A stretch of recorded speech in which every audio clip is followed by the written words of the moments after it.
क्या होता है जब धन के देवता कुबेर को अहंकार का एहसास होता है? क्या शिवजी अपने परिवार के लिए कैलाश पर भवन बनाने की अनुमति देंगे? और आखिरकार शनिदेव क्यों हो गए हैं अपने ही भवन में कैद?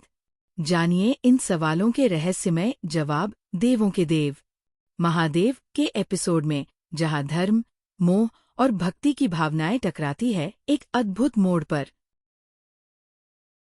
वीडियो शुरू करने से पहले कृपया हमारे चैनल को लाइक और सब्सक्राइब करें और लेटेस्ट अपडेट्स कभी मिस न करें।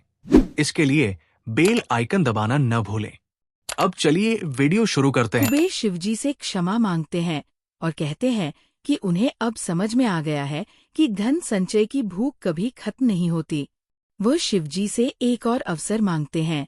पार्वती माता एक पत्ते में मोदक और कुछ चावल के दाने लाकर गणेश जी को देती है। गणेश जी वे चावल खाकर कहते हैं कि अब उनकी भूख मिट गई है और वे अपने सामान्य रूप में वापस आ जाते हैं। शिवजी कुबेर से कहते हैं कि प्रकृति हमारे लिए सबसे बड़ा उदाहरण है। अगर प्रकृति फूल, फल, जल, वायु आदि को संचित करने लगे तो क्या होगा?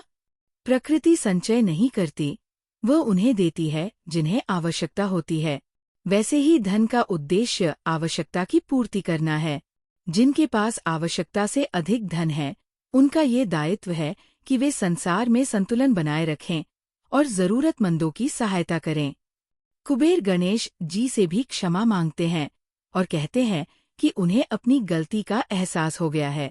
गणेश जी कहते हैं कि वे इस पर प्रसन्न हैं। वे कुबेर को उनके महल की छत, धन आदि लौटा देते हैं। कुबेर कहते हैं कि अब से उनका सारा धन सभी के लिए है।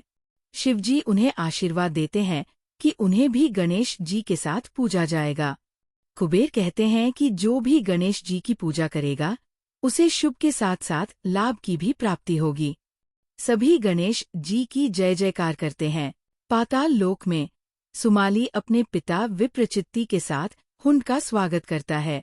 विप्रचित्ति कहता है कि हुंड को आयु के पुत्र नहुष द्वारा मारा जाना शापित है।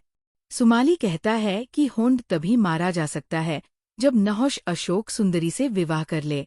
अगर उससे पहले हुंड मारा गया तो शाप निष्फल होगा। वे कहते हैं कि अगर उनकी सेनाएं एक हो जाए तो राजा आयु की सेना उन्हें नहीं हरा सकेगी।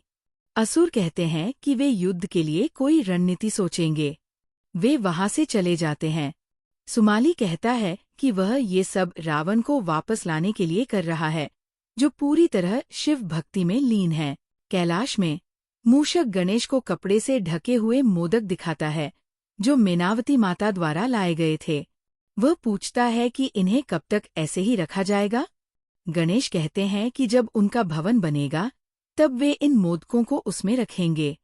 पार्वती माता ये सुनकर उदास हो जाती है। दशानन, रावण, एक भवन का मॉडल देख रहा होता है। कुबेर आता है और शिवजी से न मिलवाने के लिए क्षमा मांगता है। वो कहता है कि ये तभी संभव है जब शिवजी स्वयं मिलना चाहें।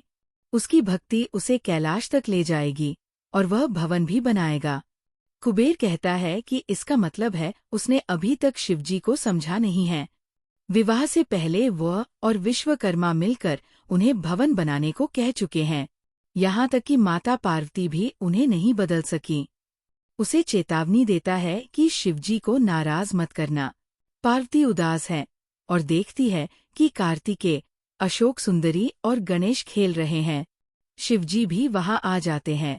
अशोक सुंदरी गणेश से कहती है कि कार्तिकेय भैया तुमसे आगे हैं, तुम्हें एक अंक लाना होगा, तभी मोदक मिलेगा। गणेश कहते हैं कि वे मोदक के लिए कुछ भी करेंगे।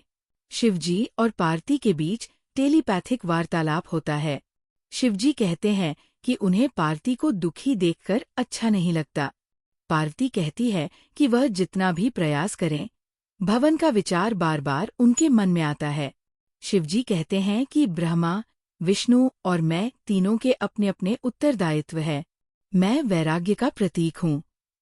यदि कैलाश पर भवन बनता है तो ये संसार में असंतुलन ला सकता है। पार्वती कहती है कि यह उनके तीनों बच्चों की जरूरतों के लिए है। क्या इस स्थिति का कोई समाधान नहीं हो सकता? शिवजी उन्हें भवन बनाने की अनुमति दे देते हैं।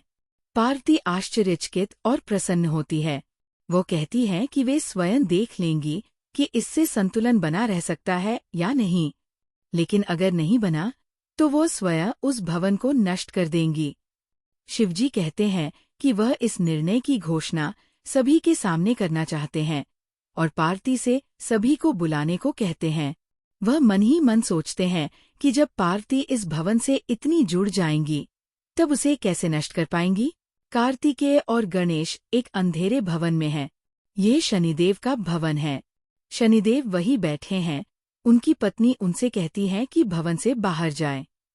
शनिदेव कहते हैं कि उन्हें कहीं और जाने की इच्छा नहीं हो रही। गणेश उन्हें कैलाश चलने के लिए कहते हैं।